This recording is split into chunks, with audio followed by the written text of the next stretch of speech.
पढ़ते पढ़ते थक गया हूँ सर, अब क्या करूँ? एक मिनट ये पढ़ाते पढ़ाते नहीं थके, 12 घंटे के मैराथन सेशंस करते हैं और आप पढ़ पढ़ के थक गए, ये क्या बदतमीजी है। आज जो हमारे यहाँ पर गेस्ट हैं उनके YouTube चैनल के ऊपर 8 मिलियन से ज्यादा सब्सक्राइबर्स हैं। ये 2 को फाउंडर्स हैं इस कंपनी के, एक है जो टीचर है जो पढ़ाते हैं और एक है जो बैकएंड पे सारे ऑपरेशन संभालते हैं। उनको आज से पहले आपने कभी नहीं देखा होगा स्टेज पे।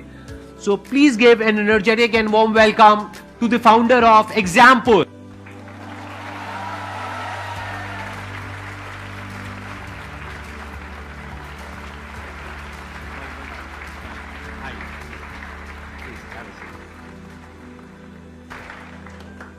ऐसा लग रहा है कि जैसे सपना ऐसा कुछ सच हो गया हो, बिकॉज जब मैंने बीटेक की थी और जब बीटेक की शुरुआत की थी तो मैं थोड़ा सा गांव के इलाके से ज़्यादा था, तो हमें कुछ मतलब उतना होता नहीं था। तो फर्स्ट टाइम जब कोई मोटिवेशन वीडियो आप देखते हैं, कुछ यूट्यूब चलाना सीखते हैं, कुछ ऑनलाइन आते हैं, तो सबसे पहले आप ही को देखा जाना अपना जो कॉलेज की लैब होती थी IT लैब, उसमें यही देखते रहते थे। वो एक ऑरा वाली फीलिंग आती है ना कि ऐसा हो जाए तो मजा आ जाएगा। तो लेकिन जब जैसे जैसे हम लोग आगे बढ़ते गए जर्नी में, चीजें देखी कि कैसे होती हैं, काफी कुछ इंस्पिरेशन भी मिलती रही उस साइड से आपकी तरफ से। आज तो आप बहुत अच्छा कर रहे हैं, आई मस्ट से दैट, क्योंकि मैंने थोड़ा रिसर्च किया आपकी कंपनी के ऊपर। आज आई थिंक आपकी कंपनी में 600 से ज्यादा एम्प्लॉइज हैं, if I am not wrong. Yes. तो आपने अपने करियर की शुरुआत कब करी? मेरी जर्नी थोड़ी सी रोलर कोस्टर रही है। हाँ, मैं वही जानना चाहता हूँ थोड़ा सा एक बार आपकी जर्नी के बारे में। मेरे फादर गवर्नमेंट जॉब में थे, आर्मी में थे, तो मैंने सोचा पहले मैं गवर्नमेंट जॉब निकालूंगा तब मेरी बात लोग सुनेंगे, ऐसे सुनने वाले नहीं है। देन फिर अदर जॉब्स के लिए ट्राई किया, तो बहुत बार कुछ नंबरों से रही, कुछ इंटरव्यू से निकले, 13 SSB दी, मतलब सब कुछ किया, तो अंत में फिर एक जॉब निकली। देन बोला अब बात सुनने में, तो वो साबित भी हुआ कि जब आप कुछ कर लेते तभी आपकी बात सुनी जाती, नहीं तो कोई सुनता ही नहीं। आपने कितने टाइम तक करी वो जॉब? मैंने ज्वाइनिंग लेटर लेकर मैं गया नहीं ज्वाइन करने ट्रेनिंग पर, क्योंकि मुझे इधर मेरा रास्ता समझ में आ गया, मेरे जीवन का लक्ष्य क्या है। क्या समझ आ गया? कि मुझे मतलब जो मैं कर रहा हूँ, जिसमें मैं अच्छा हूँ, जो मुझे टीचिंग मतलब मेरा खून में, ऐसा समझिए कि मुझे दुनिया की सारी टेंशन में बोर्ड पे जाके भूल जाता हूँ, तो मुझे यही करना है, इसी में आगे, इसमें सोसाइटी को भी मैं काफी लाभ पहुंचा पा रहा हूँ, तो मुझे एग्जिस्टेंस इसमें मिल रही है। तो आप दोनों कैसे मिले? ये संयोग मतलब तो मैं तो ईश्वर का ही वो मानता हूँ कि मतलब मेरे पास जो टेक था, हम एक यूट्यूब चैनल थे, बट आपको सपोर्ट करने के लिए आपको पैसे की रिक्वायरमेंट होती है, और पैसे आपको आप कोर्स वगैरह कुछ सेल करते हैं तभी आते हैं। तो फिर हमें मुझे टेक की जरूरत थी, एक अच्छी एप्लीकेशन की जरूरत थी, तो अचानक से एक दिन प्रधान जी आ जाते हैं। उस टाइम पे 10-15 लोगों की टीम थी और फ्लैट से ही ऑपरेट कर रहे थे, तो फ्लैट में ही मिले हम लोग। जब मिले तो फिर उसके बाद ऐसा लगा कि बने ही इसके लिए थे कि साथ में काम करने के लिए, made for each other type. हाँ, made for each other type. लेकिन आपकी वाइफ भी साथ में आई हाँ, है? मेरी वाइफ भी साथ। तो आई एम श्योर आपको थोड़ा प्रॉब्लम होती होगी इनकी जो इक्वेशन है उससे। I have seen all the journey, I have seen it all. तो अभी प्रेजेंट सिचुएशन ये है कि वरदान सोता नहीं है जब तक वो विवेक सर से बात नहीं कर लेता। अच्छा। मतलब ये अपडेट रात को जब तक इनकी 1 घंटे की कॉल नहीं होती, like my time is gone, पर 1 घंटे जब तक वरदान सारे दिन का अपडेट, एंड वो सिर्फ काम से रिलेटेड नहीं है। आई मीन देयर जैसे बेस्ट फ्रेंड्स होते हैं ना, वैसे इन लोग की इक्वेशन है, and they built it themself. तो आप इनका ब्रेकअप करवाने के बारे में कभी सोचा? मैं विवेक सर को पुश कर रही हूँ कि वो शादी कर ले। हाँ, यही एक सॉल्यूशन है, प्रैक्टिकल सॉल्यूशन तो यही है।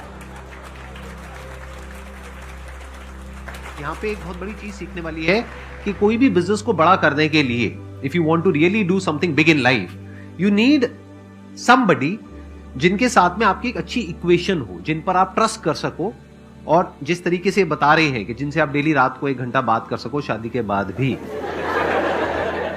बहुत बार ऐसा होता है कि काफी सारे लोग हो गए हैं साथ में काम करने के लिए, तो ऐसा नहीं होना चाहिए कि कभी कुछ उधर से कुछ और चीज हो रही है और हम लोग कुछ और मैं कुछ और बोल रहा हूँ। और आई एम श्योर टीम में भी ऐसा बहुत होता है, लोग आपस में लड़वाने की कोशिश करते हैं। मैं इसमें अपना एक पॉइंट रखना चाहूंगा कि पहले जैसे हमारी फैमिली में किसी ने कभी कोई बिजनेस किया ही नहीं, कभी कुछ छोटे मोटे किए तो उनमें आपस में भाइयों में ही झगड़े हो गए। मतलब कोई अगर फैमिली में कोई ऐसे है कि बिजनेस किया तो आपस में झगड़ा हो गया उनका, तो पार्टनरशिप को ऐसा बना रखा था यार कुछ भी करो पार्टनरशिप में कोई काम स्टार्ट मत करो।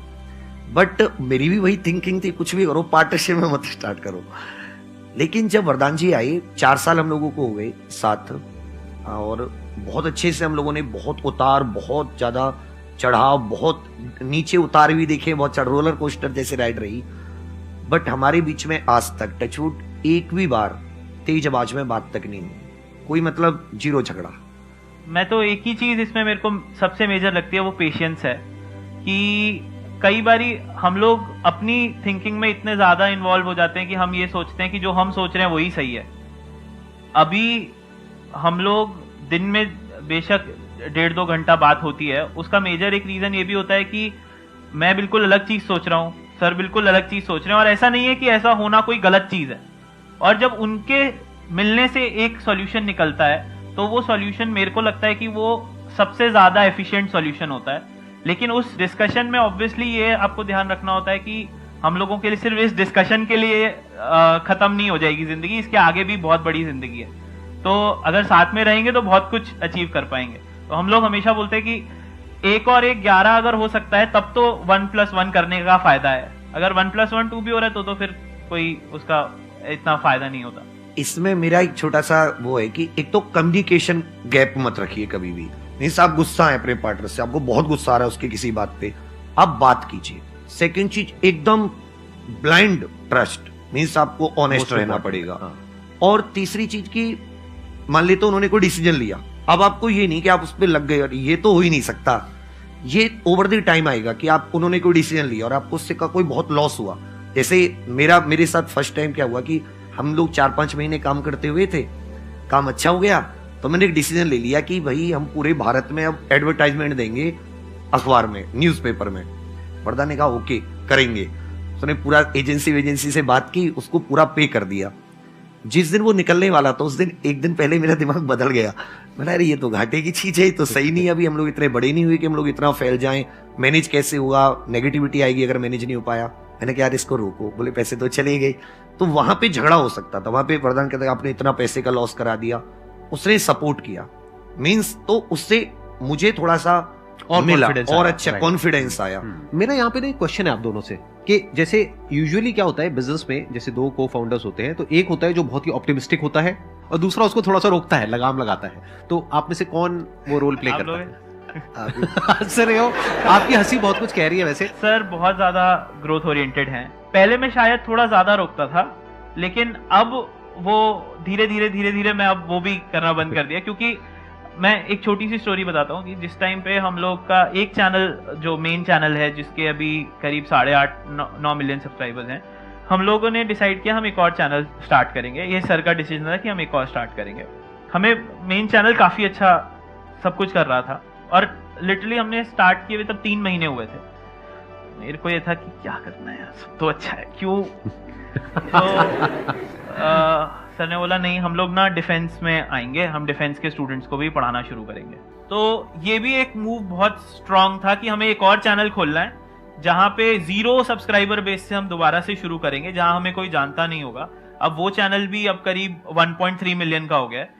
तो उस टाइम पे वो सोचना कि अब हम डिफेंस के स्टूडेंट्स को भी पढ़ाना शुरू करेंगे, और वही है रीजन कि आज हम लोग ऑलमोस्ट 26 चैनल्स में डाइवर्सिफाई कर चुके हैं। और टोटल आपके कितने सब्सक्राइबर्स हैं अगर सारे चैनल्स को मिला लिया जाए तो? करीब अभी 16 मिलियन सब्सक्राइबर्स हैं। 16 मिलियन सब्सक्राइबर्स हैं यूट्यूब पे।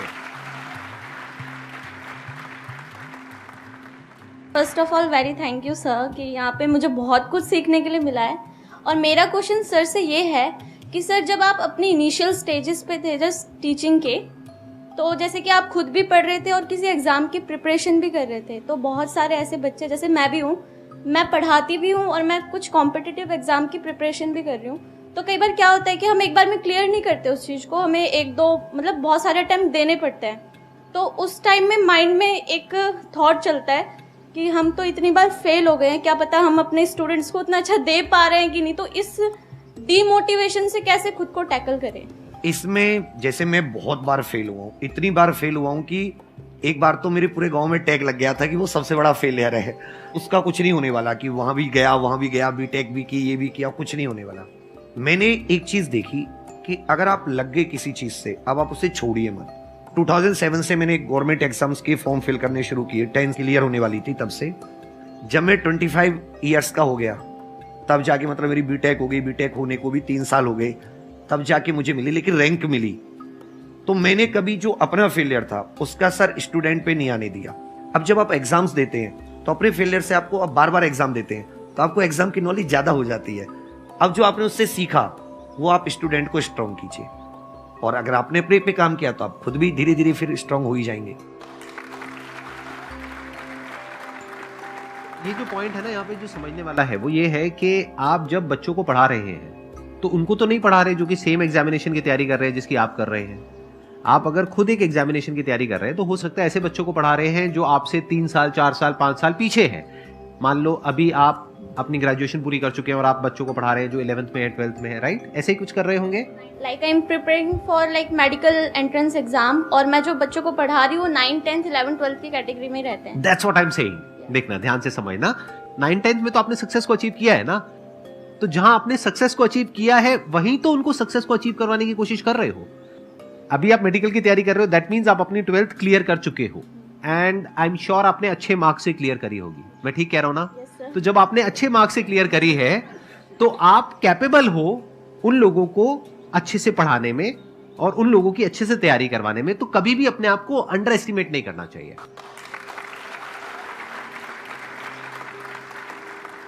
अच्छा, मैं थोड़ा सा जानना चाहूंगा आपके लाइफस्टाइल के बारे में कि आज आप लोगों का लाइफस्टाइल कैसा है, क्योंकि इसमें मुझे बड़ा इंटरेस्ट आता है। क्योंकि यहां पर कुछ गेस्ट आते हैं जिनके पास पैसा कम होता है लेकिन लाइफस्टाइल बड़ा भयानक होता है उनका, और कुछ ऐसे गेस्ट आते हैं जिनके पास पैसा बहुत होता है लेकिन लाइफस्टाइल बहुत ही नॉर्मल होता है। तो आप किस कैटेगरी में है? मेरा सेकंड वाली कैटेगरी है। मीन्स आराम से मस्त रहिए, ज्यादा चीजें खट्टी नहीं है मेरे पास। मैं ज्यादा ये वो ये भी मतलब फेरारी वगैरह वो सब नहीं है? कुछ नहीं, अपना बस स्कॉर्पियो खरीदी, उसके अलावा कोई बड़ी ऐसा कुछ नहीं। तो अपना ऐसा है कि पहनने के लिए टी शर्ट अपनी जो पढ़ाते उसी में, और फिर 4-5 घंटे की क्लास होती, तो बहुत ही उसी के अनुसार अपने आप ढल गए। बोला जाना कहीं है नहीं, संडे को भी क्लासेस, सैटरडे भी क्लासेस, करना कुछ है नहीं, तो क्यों ही फालतू का सब कुछ जोड़ा, फिर उसको साफ करते रहो, फिर उसको मैनेज करते रहो। और अभी भी आप खुद क्लासेस कंडक्ट करते हो? हाँ, मेरी इस लेवल पे आने के बाद भी रेगुलर डेली आप 4-5 घंटे क्लासेस कंडक्ट करते हो खुद? यस। बट कैसे टाइम निकाल पाते हो? क्योंकि एक है 600 लोगों की टीम को मैनेज करना और प्लस क्लासेस भी कंडक्ट करना। वरदान जी है इसलिए। अच्छा, इसलिए आपको वरदान मिला है।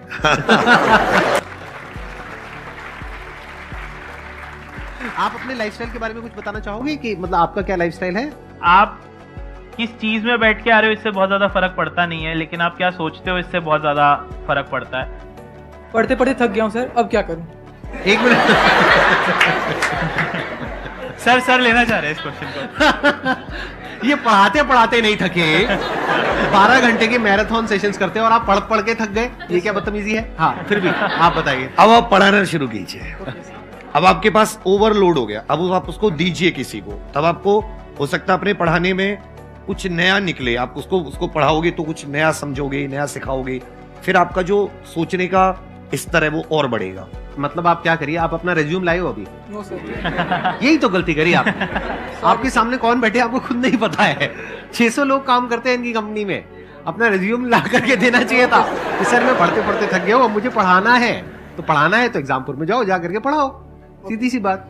Thank you. ठीक है, जवाब मिल गया आपको? Yes sir. तो क्या आप पढ़ाओगे? Yes sir. पक्का? पक्का सर। देख लो। देख लिया सर। कहाँ? यूट्यूब पे? यस। सर मैं ये पूछना चाहता हूँ, जैसे MS धोनी है वो अपनी फील्ड से अलग हो गए, लेकिन उनकी जगह कोई नहीं ले सकता। ऐसे संदीप महेश्वरी सर है, वो अपनी फील्ड से अलग हो जाएंगे, उनकी कोई जगह नहीं ले सकता। ये किंग मेकर वाली थिंकिंग ये कैसे डेवलप की जाती है, कि कैसे बनाए कि हाँ अगर मैं इस फील्ड में हूँ, मैं छोड़ के जाऊंगा तो हमेशा ये फील्ड खाली रहेगी मेरे बिना? ये तो आपका डेडिकेशन ही तय करेगा कि आप उसमें कितने लंबे रुकने वाले, क्योंकि आप छाप तभी छोड़ सकते हैं जब आप उसमें लंबे रुकेंगे। और आप लंबे रुकेंगे और आप प्लान के साथ स्टार्ट करेंगे, और आपको होगा कि मुझे उस लक्ष्य है, इस प्लान करोगे तो आपके पास मंजिल भी होगी, कोई ना कोई गोल भी होगा, उसमें आप लंबे रुकेंगे, देन आप अपनी एक जगह स्थित बना लेंगे, फिर आप सोच पाएंगे कि अब कोई जगह नहीं ले सकता।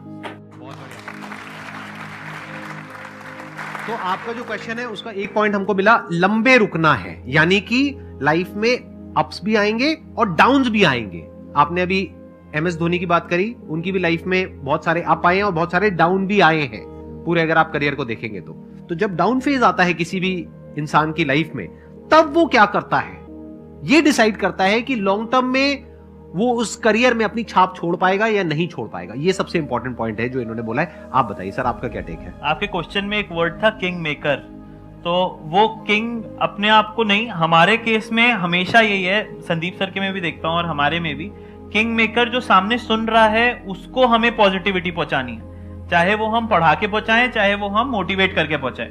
तो वो जब हम पॉजिटिविटी पहुंचा पाते हो ना, तो आप अपने आप ही अपनी फील्ड में छाप छोड़ जाते हो। लेकिन वो हो सकता है कभी एक ही जने तक पहुंच रही हो, कभी हो सकता है 2.5 करोड़ लोगों तक पहुंच रही हो।